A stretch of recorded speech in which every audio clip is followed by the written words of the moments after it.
The Last of Us 1 to me was a seminal video game. The gameplay was fine and served its purpose, but the story, characters, relationships, and the immaculate presentation paved the way for one of the most elegant, thought-provoking, riveting, and emotionally resonant narrative experiences in any medium.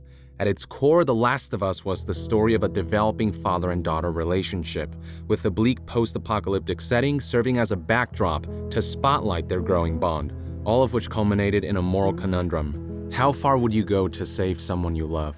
It's a question with no easy answer, and to drive that point, The Last of Us was laser-focused on contextualizing Ellie and Joel's actions, a slow but engaging burn that paid off big time. We believe the transition from total strangers to them becoming each other's most important person in their lives, from Joel having little issues sacrificing this kid to save the world, to Joel coming to the realization that a world without Ellie was just not one worth living in. While Joel's actions continue to be highly debated, so many can sympathize with his decisions because of the game's methodical buildup. Where The Last of Us 1 used its themes as a vehicle for developing believable characters, The Last of Us Part 2 felt to me like it did the inverse. The characters served as the vehicle for the game's larger theme of revenge and the high cost it fetches.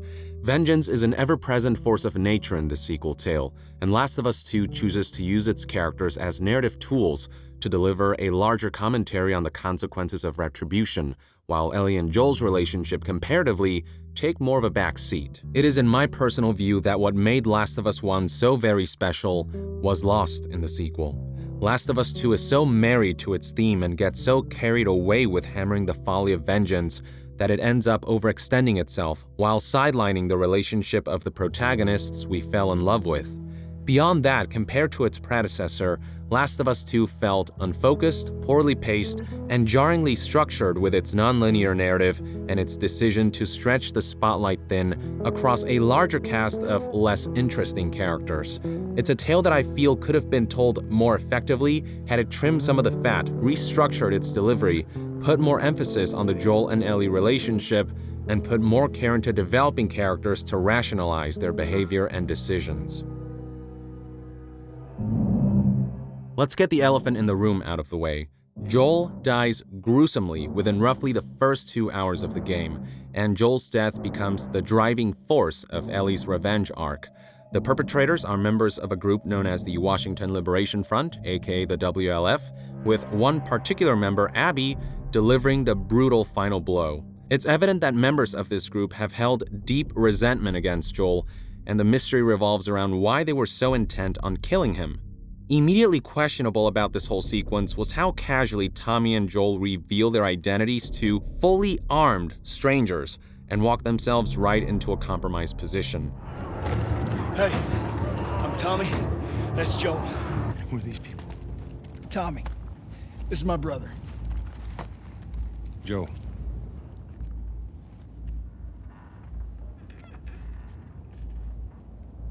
Y'all act like you heard of us or something. Because they have. Studying the cutscenes, it was apparent the WLF did not know what Joel looked like. It wasn't until Tommy mentions Joel's name in front of Abby and until Joel blurts out his name in front of the WLF that they finally realize who he is. Joel surely knows that he made a lot of enemies after what he pulled in Last of Us 1, and given 24 years of street smarts he developed between Outbreak Day and Last of Us 2, it felt out of place for him to be so trusting of a fully armed group lurking outside the walls of their settlement. The argument could be made that Joel has let his guard down after living in relative comfort and safety for 4 years in Jackson, but one would think 20+ years of post-apocalyptic survival would have kicked in and set off some alarms. Either way, what happened, and Joel meets a ghastly end at the hands of a merciless avenger.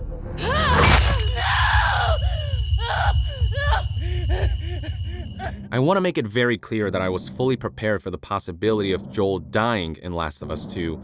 Frankly, I would have been surprised if he survived Part 2, given what we know about Part 1. The man made a lot of enemies. What I didn't expect is that it would happen so soon in Part 2's narrative, taking Joel completely out of the picture in the present day. I was still willing to see the story through with an open mind, but it quickly became apparent that Last of Us 2 was not an Ellie and Joel story as the game's marketing campaign made it out to be. So intent was Naughty Dog on hiding Joel's early death that they swapped character models in the trailers to make it appear as though Joel and Ellie would journey together in a move Neil Druckmann said was inspired by Metal Gear Solid 2's marketing. I think I'd let you do this on your own. Instead, Last of Us 2 stretches itself thin across two separate casts of characters whose storylines run in parallel and intertwine, two journeys of revenge at different stages of grief.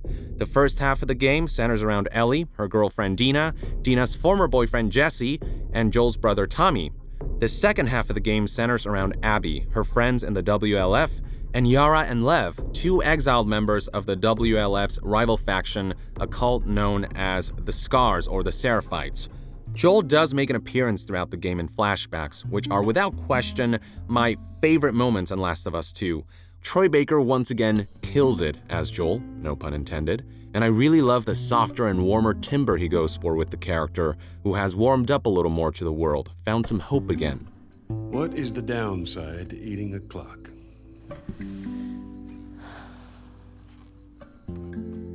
It's time-consuming. We get to see Joel and Ellie grow closer, starting with Joel gifting her a guitar that marks a symbol for their connection. We get to see Joel take Ellie out on a camping trip, leading to a father-daughter tour of a dinosaur and space museum, which is such an incredible and wholesome sequence, my absolute favorite in the entire game. We then see their relationship tested as Ellie suspects Joel lied to her about what happened that day in St. Mary's Hospital, and the relationship finally snaps when Ellie confirms her theory by revisiting St. Mary's Hospital herself, leaving Joel no choice but to confess his sin. In one final flashback at the very end of the game, Joel doesn't hesitate to express he'd do it all over again, while a distraught Ellie responds that she doesn't know if she can forgive him, but was willing to try. Compared to the rest of the game, these snippets felt criminally brief. These intimate Joel and Ellie moments unraveling their complicated relationship was what I was hoping the entirety of Last of Us 2 would be, but with how little of the game it encompassed, it felt more like a side story that served to contextualize Ellie's revenge. No doubt this was intentional to make us feel like our time with Joel was brief and have us experience the same sense of loss as Ellie, but to pull this off, the game needed to introduce a cast of characters who are as compelling as that beloved duo, and that's where, for me, Last of Us 2 did not succeed. The game starts with Ellie's perspective. Consumed by hatred, she decides to leave the comfort of Jackson County to pursue the members of the WLF who were present when Joel was murdered and make them pay one by one. Tommy goes ahead, Ellie and Dina follow not too far behind, and we eventually learn Jesse trailed behind them as well. I do think Ellie and Dina shared good chemistry, in no small part thanks to spectacular performances by Ashley Johnson and Shannon Woodward. I bought their romance and I could see why they were in love with each other, but my level of investment in their relationship did not hold a candle to what I felt for Joel and Ellie when I played Last of Us 1, a bar that the series set. I think what made Joel and Ellie's developing bond so compelling was that they started out as strangers, leaving so much room to see that relationship dynamically develop and flourish. We saw it go from 0 to 100 every step of the way. In Last of Us 2, the dynamics between characters like Ellie, Dina, and Jesse are already established. You're starting at 50 or 75 instead of 0, so the range of development felt far more limited, and in turn, I could not bring myself to care or feel for them on the same level that Ellie did. Ellie and Dina do have some great banter here and there and share some interesting anecdotes. There are wholesome moments like the Take On Me cutscene that's optional and can be missed, and the game does try its best to make me care with snippets of their history, but that was nowhere close to being as riveting as the tension of Joel and Ellie's complicated relationship. So for the first half of the game, around 13 hours or so, I was left exploring with a cast that, despite some great interactions, didn't fully captivate me. And while I was initially motivated by Ellie's understandable hatred, the game's revenge plot meandered so much that I began to lose investment in that too. The first 13 hours essentially involved Ellie and Dina going from one WLF compound to another and checking off a hit list of WLF targets. Sometimes you already find them dead at the hands of Tommy, who had gotten to them first. Other times, Ellie would do the deed herself. With each new target slain, no new information was provided to maintain narrative momentum, no new knowledge was offered to drive the story forward or to add further intrigue to the plot, and characters didn't feel like they developed all that much. Ellie did become less and less likable though, as her mental health continued to deteriorate, which might have been the point, but as a player, it made it harder to be invested in her journey. So for me, that was the first half of the game, Ellie going from place to place, hunting down specific targets, and killing a bunch of goons and dogs along the way in merciless fashion, with the thoroughly compelling Joel flashbacks being the only thing that broke up the narrative monotony. Not enough really happened during Ellie's 13-hour portion for me to feel the runtime was justified. Much of that playtime is spent traversing admittedly gorgeous but mechanically uninteresting environments, tediously seeking out resources to loot and upgrades to pick up, or sneaking and fighting your way through enemy encounters. A gameplay loop that wore thin and could not carry the game through its 25-hour runtime, but I'll elaborate more on gameplay later. Ellie's story does eventually reach a pivotal turning point though, the aquarium, where she expected to confront Abby only to stumble upon Owen and his impregnated partner Mel, who were present when Abby killed Joel. Ellie attempts to question them for Abby's location before a scuffle ensues, culminating in Ellie killing them both. Ellie discovers Mel was pregnant, at which point she begins to exhibit signs of guilt, regret, and trauma once more. The first time she wavered was when she previously killed Nora, whose violent interrogation left Ellie shaken. But seeing Ellie distressed in her pursuit for vengeance did ring somewhat hollow given how much of the game revolves around Ellie, controlled by the player, going around and brutally murdering everyone in her path. There is no semblance of mercy or regret when killing these strangers and dogs in cold blood.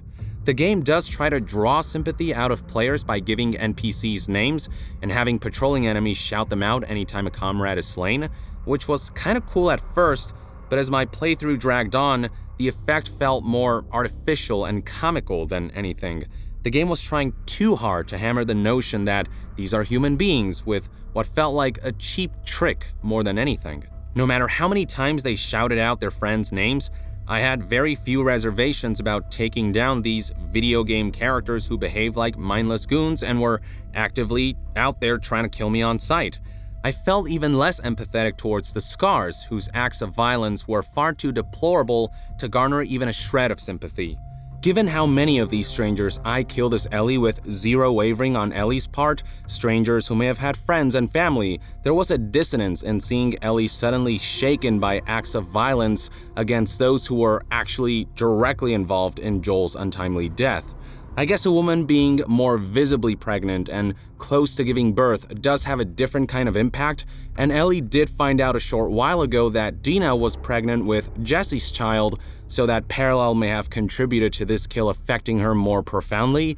But even so, with how remorselessly, unwaveringly, and viciously Ellie killed dozens of people getting here, given the trail of blood she left behind, I felt desensitized to these additional murders and felt emotionally disconnected from her sudden trauma. At this point, what was a few more kills? As Ellie is having this panic attack, Tommy and Jesse show up, having caught up to Ellie to discover this gruesome scenery. After Ellie rather stupidly and conveniently leaves her map with notes detailing her hideout's location behind, they decide to head back to their hideout at the abandoned theater where a sick and pregnant Dina is resting. After some discussion, Ellie and Tommy decide to let Abby go so they can focus on what's important, taking Dina back to Jackson County for proper medical treatment. But then Abby shows up at the theater because of the map that Ellie left behind, pins Tommy down, immediately kills Jesse with no breathing room to really digest and mourn his death, a stark contrast to how Last of Us 1 gave every character a proper, purposeful, meaningful, and emotional send-off, and Ellie is held at gunpoint by an enraged Abby, and that's when the game closes out its first act on a cliffhanger. We let you both live, and you wasted it!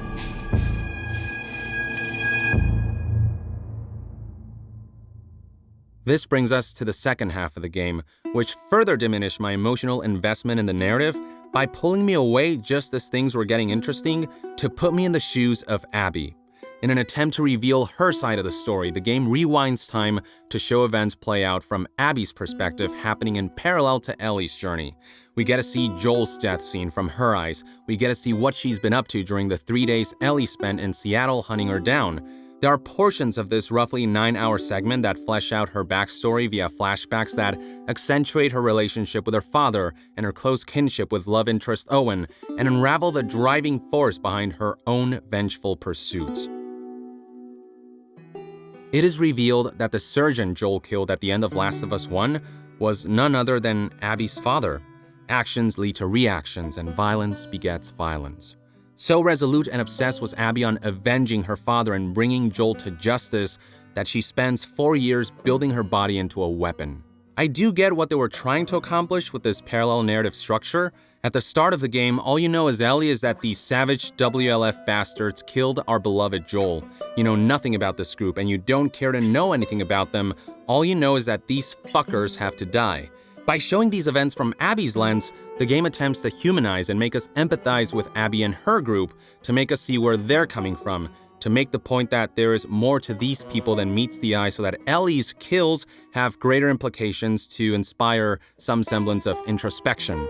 The intent is to demonstrate that Ellie isn't just killing a bunch of evil goons, but rather human beings with their own motivations and lives who believe their own actions are justified, who are the heroes of their own story. Through Abby's lens, we get to see a whole new side to the WLF, like how they've established a school for children and how this sizable faction and its settlements keep people fed and protected. We also get to see many of the familiar faces Ellie murdered in a friendlier and less hostile setting as just people. Unfortunately, in my experience, this idea didn't have the intended effect in execution. For many of the smaller characters, we spend so little time with them that I really couldn't come to care for them, and them just showing us a snippet of a more normal side of them didn't suddenly make me wrestle with my emotions. Last of Us 2's narrative structure may have resonated with me more if I'd found Abby as a character and her storyline compelling, but I just wasn't drawn to this new cast. The idea of walking in the shoes of someone the game makes you despise and hate is admittedly an interesting one, but the character has to be gripping and make me feel attached. She is wonderfully performed by Laura Bailey, don't get me wrong, and she does have some genuinely great moments that unveil her vulnerable side, but Naughty Dog spent an entire game building up Ellie and Joel's relationship, whereas Abby's relationship with her father and with her love interest Owen, and her love triangle with Mel, and her friendship with some of the lesser characters were told through comparatively brief and sporadic snippets that do not hold a candle to Last of Us 1's methodical, slow-burn character development. Not to mention that the first impression Last of Us 2 gives us of Abby is that of her brutally murdering Joel with little hesitation while his daughter figure watched and pleaded for his life. Joel's actions at the end of Last of Us 1 were monstrous, but you understood the position he was in.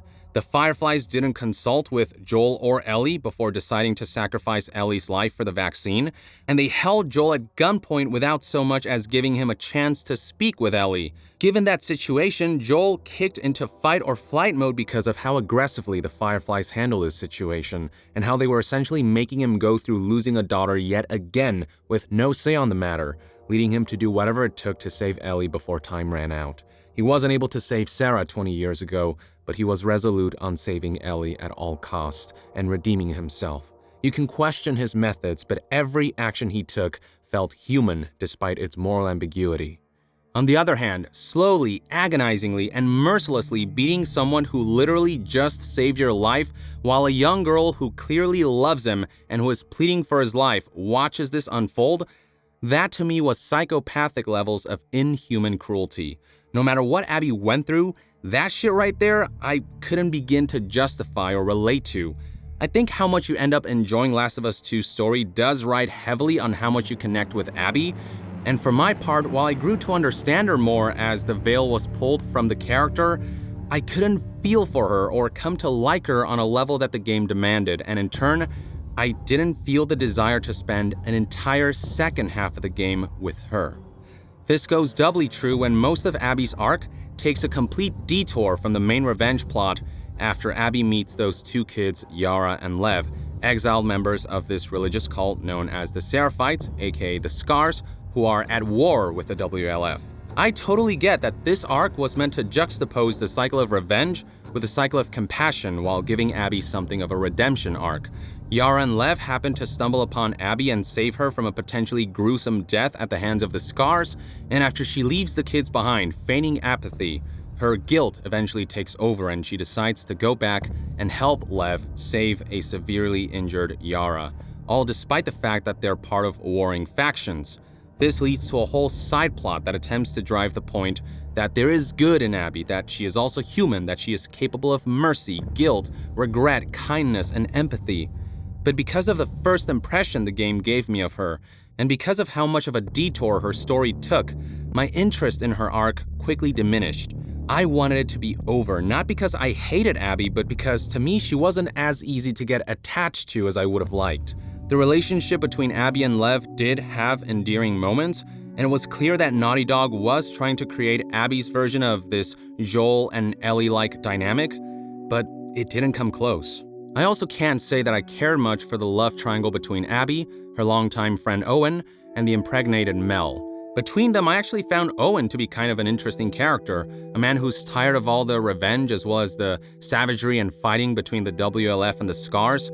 At one point, we learn he just wants to defect and leave everything behind and move to Santa Barbara, California to seek out rumors that the Fireflies are rebuilding there, and for his longtime friend and crush Abby to go with him, with this love triangle dynamic adding a wrench to these plans. But before that can happen, Abby is compelled to help Lev and his sister Yara by obtaining medical supplies from this other WLF compound at a hospital, leading them through a long trek across shoddily constructed bridges atop skyscrapers, which is rather unfortunate for Abby given her fear of heights, and the infiltration of the WLF's hospital compound where Abby battles, this adorable creature. After Abby and Lev return with medical supplies, Yara is given the treatment she needs by Mel, and a shift happens for Abby here. Whereas before she would have nightmares of her dead father, now for the first time, she sees her father alive and well in her dream and gets a good night's rest. Her act of violence against Joel didn't ultimately help her come to terms with her father's death, but her act of kindness left her more at peace than she had been in a very long time. Yet another way the game highlights that compassion ultimately triumphs cruelty. This seemed like a natural stopping point for Abby's arc, but the game had one more chapter to tell. Yara is alive and well and suggests defecting from the Scars and leaving with Owen to Santa Barbara to start a new life, but Lev doesn't take kindly to that idea because he's still attached to his mother, so he steals Abby's boat and flees to the Scars Island in hopes that he'll be welcomed back. Yara is fully aware that he'll probably be killed by this cult that isn't exactly known for showing mercy to insubordinates, so in what felt like a contrived and drawn-out detour to move Abby away from the aquarium for when Ellie arrives and kills Owen and Mel, Abby and Yara chase after him and embark on a journey to Scar Island to save Lev and bring him back, all while the WLF plans a full-scale attack. Oh, and along the way, Manny just kinda dies. Much like with Jesse, it was hard to mourn a death presented in such an abrupt manner, especially for a character the game failed to make me care for due to a lack of meaningful development. Once Abby and Yara reach the island, it does culminate in a truly spectacular and visually harrowing set piece, but the whole WLF versus Scars war getting a spotlight felt distracting and counterproductive to intimate character conflicts and development. Abby's redemption arc had already made its point by now. This whole other sequence felt like one more way for the game to hammer the point that the cycle of revenge leads to misery, but on a grander, more bombastic, and somewhat overindulgent scale. And I feel like it could have been cut entirely to make this portion of the game a tighter narrative experience. Surely there were subtler, more concise, more intimate, and less contrived ways for the game to draw Lev, Yara, and Abby away from the aquarium for when Ellie shows up. What eventually unfolds on Scar Island is nothing short of a full-scale war and massacre on all fronts. Abby eventually does find Lev in his home, traumatized by having killed his abusive mother in self-defense. And after Abby and Yara convince him to leave with them, before they can escape, the WLF catch up to them, deem Abby a defector for disobeying orders and helping Scars, mercilessly kill Yara. Yara then, in her final breath, kills the WLF leader Isaac, this character that kind of showed up and then turned out to be a whole lot of nothing, and the WLF start to chase after Abby and Lev, who after a bombastic escape sequence, managed to flee the island and return to the aquarium. None of this felt consequential to the parallel stories of Abby and Ellie, nor did the detour feel vital to the game's message. It almost felt like an entire spin-off Last of Us story rushed and crammed into a single segment of Part 2. We finally return to the core revenge plot when Abby goes back to the aquarium and finds that both Owen and Mel are dead, killed by Ellie, who stupidly happened to leave the map with all of her notes at the scene of the crime. With this information on hand, Abby and Lev head to the abandoned theater where Ellie and friends have taken shelter, and that's when finally the two parallel storylines converge, picking off right where the cliffhanger left off. I found it strange that Lev was dragged into all this moments after the traumatized kid returned from accidentally killing his mother, watching his sister get showered with bullets, and witnessing a two-way massacre in the settlement he grew up in. And with how far removed Lev's character arc felt from Ellie and Abby's conflict, he seemed kind of out of place in all of this. Eventually, after some back and forth, a confrontation ensues between Abby and Ellie, bringing us to what I think was actually a pretty interesting concept and setup for a boss battle. You, the player, fight Ellie as Abby. From a pure presentation standpoint, I was absorbed by how chilling this boss battle was. The marriage of ominous imagery in this setting I traversed through on numerous occasions as Ellie, combined with subtle yet unnerving music and soundscapes, paired with some truly mesmerizing cinematography, animations, and performances, all had my heart pumping. There was only one issue though, and it's a big one. Abby hadn't grown on me enough to make me feel like killing Ellie. It's not that Abby's wrath didn't feel justified, I just felt more for Ellie's loss than I did for Abby's because I had gotten to know Ellie and Joel better with an entire game's worth of focused character development prior to Part 2. My heart just wasn't set on the task at hand like Abby's was. Losing Owen and Mel didn't have the same impact that losing Joel did, so I felt there was this emotional dissonance between me and Abby. By the time the dust settles, Abby is triumphant. A sick and pregnant Dina tries to ambush Abby to save Ellie, but she too is overpowered. And then comes a moment that further affirmed my inability to empathize with Abby. Even when Ellie tells her that Dina is pregnant, Abby's response is, without hesitation, to say, Good. and gets ready to slit her throat before Lev stops her. There's just a level of intentional, unhesitant cruelty there that, while on some level does speak to the point the game is trying to make, more than anything further distanced me emotionally from her. It's only Lev's soft platitude that finally snaps her awake and enables her to let Ellie and gang live. Don't ever let me see you again. Come on.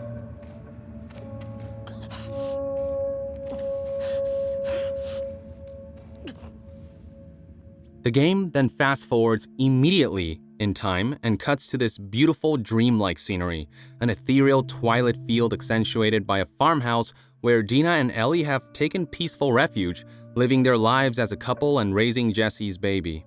Life seems perfect, but at the same time there's a sense of melancholia that permeates. The air is filled with the ghosts of all that was lost in pursuit of vengeance, and I honestly thought this would have been a good place to end the game.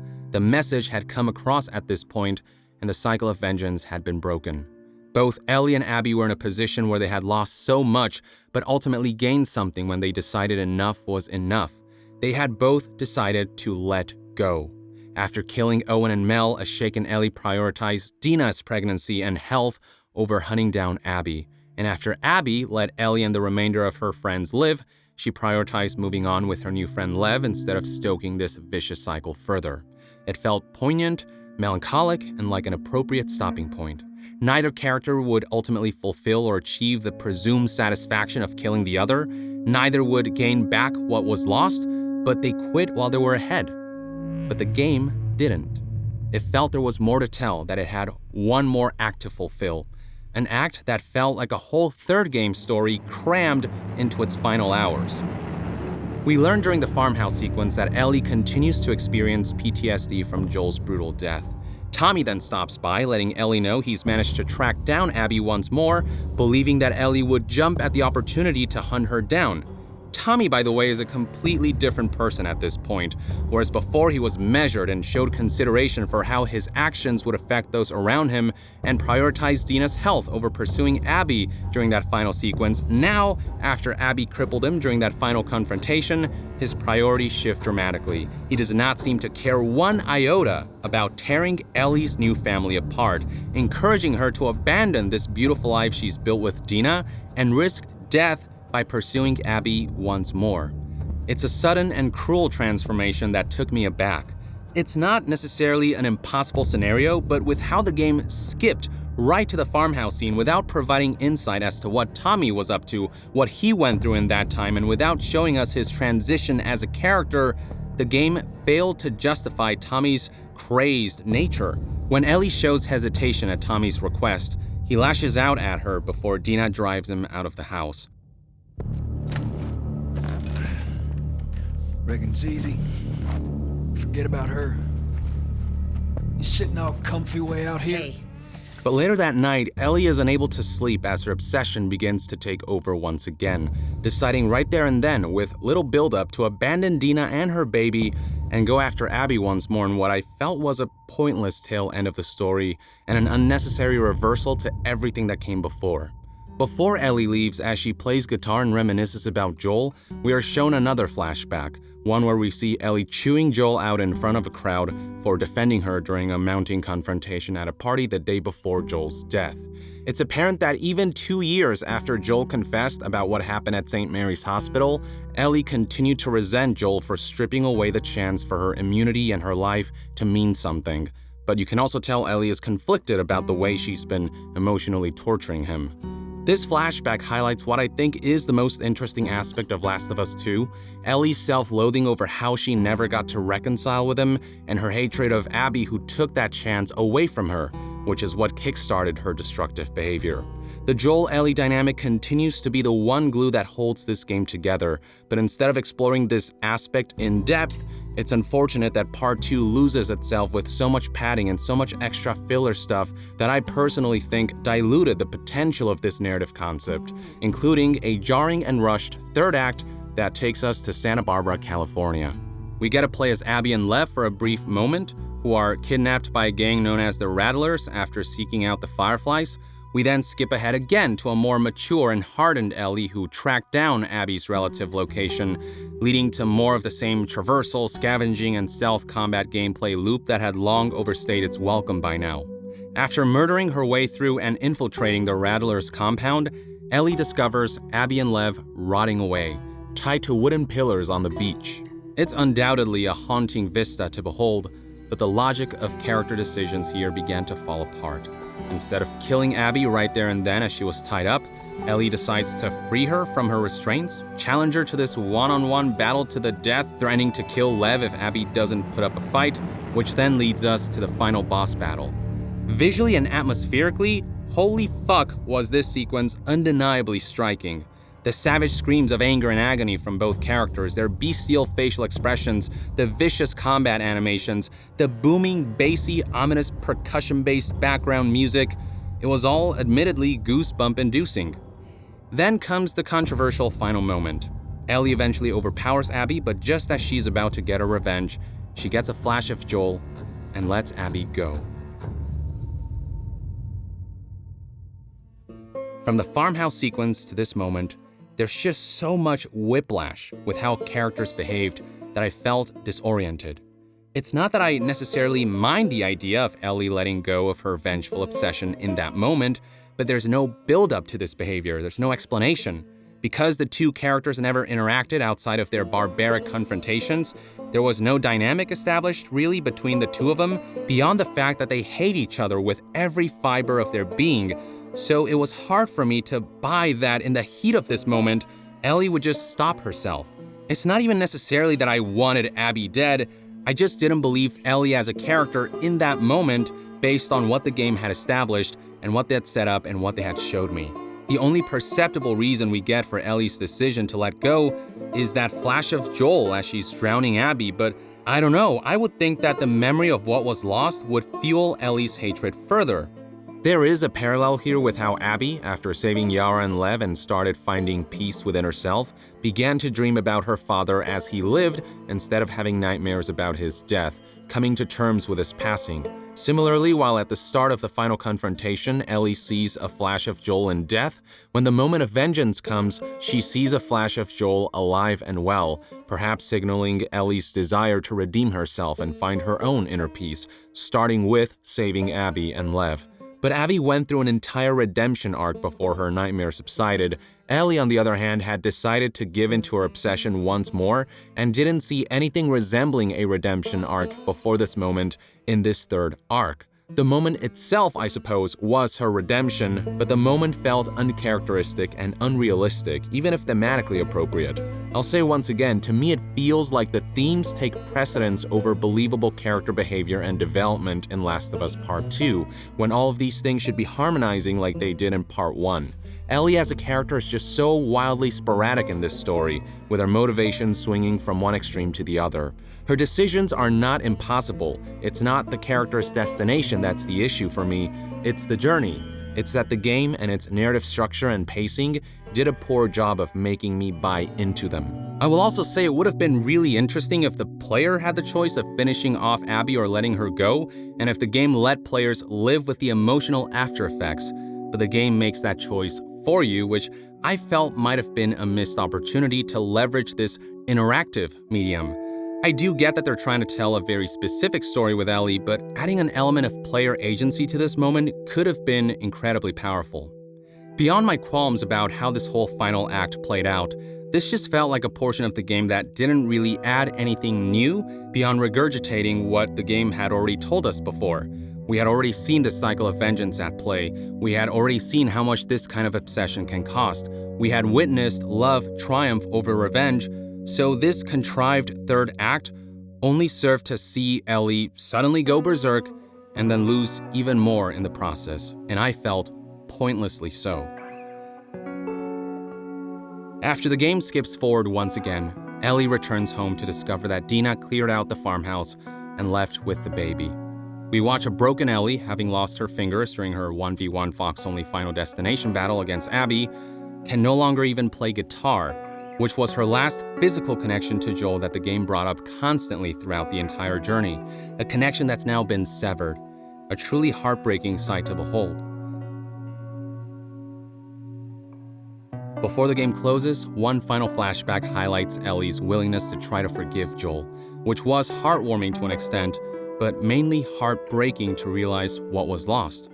With that, the dust settles, the camera pans on an Ellie who has lost everything, except perhaps what little piece of her soul remains. She leaves Joel's memento behind, finally putting him to rest, and moves on to wherever her journey may take her next.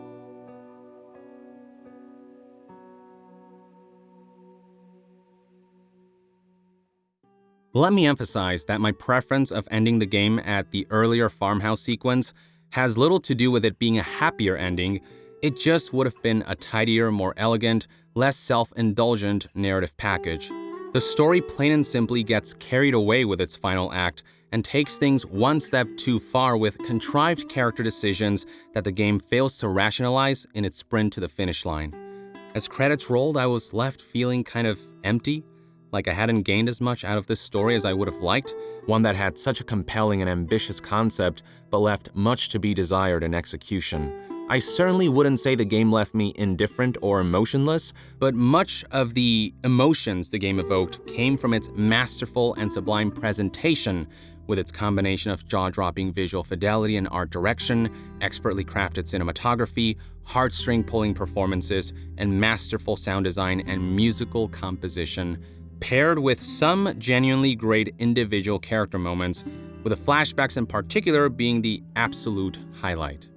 I cannot deny the craftsmanship that went into creating this game, which oozes with attention to detail, which makes it all the more unfortunate that the game's narrative turned out to be so, in my eyes, disjointed, poorly paced, weirdly structured, and contrived, that key characters turned out to be so inconsistent and at times difficult to rationalize. Where Last of Us 1 struck a balance of light and darkness, Last of Us 2 wallows in so much misery that it consumes everything. I wish I could at least say the gameplay sustained this experience for me, but it had worn thin by the end of Ellie's arc. The core mechanics are fine, not exceptional. Stealth does have its tense moments, and this is some of the most brutal feeling combat in a video game, especially with the level of sophistication in animations here. But like with The Last of Us 1, the game does feel somewhat clunky to play, and with Part 2 being significantly longer, I don't think there's enough depth here to sustain the game's length. After Ellie's half of the game, I dreaded having to play as Abby from scratch with character upgrades being reset. Not to mention, playing as Abby didn't feel too different from playing as Ellie. Sure, Abby does have some more firepower, she has some cool new weapons like the flamethrower, melee combat has a bit more oomph to it, and her half of the game does focus a bit more on action-oriented set pieces, but for the most part, the game continued to actively encourage the same style of stealth combat given how punishing getting detected is and how limited your resources are. I still walked around doing menial and at times overly drawn-out environmental traversal and resource looting before engaging in samey enemy encounters. The enemy AI was hit or miss. Sometimes they'd spread out in tactically intelligent formations and do a good job of flanking my position.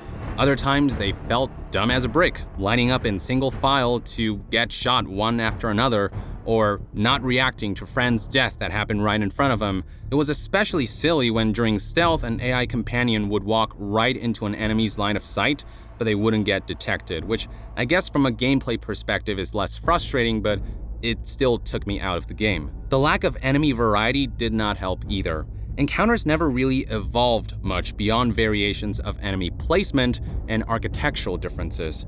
There was the one pretty cool boss battle during Abby's playthrough that broke up the monotony, and there were admittedly some truly tense and jaw-dropping set pieces scattered throughout the game, but for the most part, the gameplay did not offer enough progression or variety to keep me engaged throughout its 24 hours runtime. They doubled the size of the pond from Last of Us 1, but in turn, made it a thinner and shallower body of water.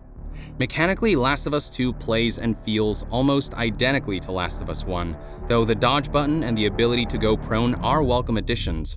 Dodging didn't feel great though, it kind of felt loose and weightless if that makes sense, but it still made battling the infected or human melee combatants more viable. As for the ability to go prone, I have no complaints about.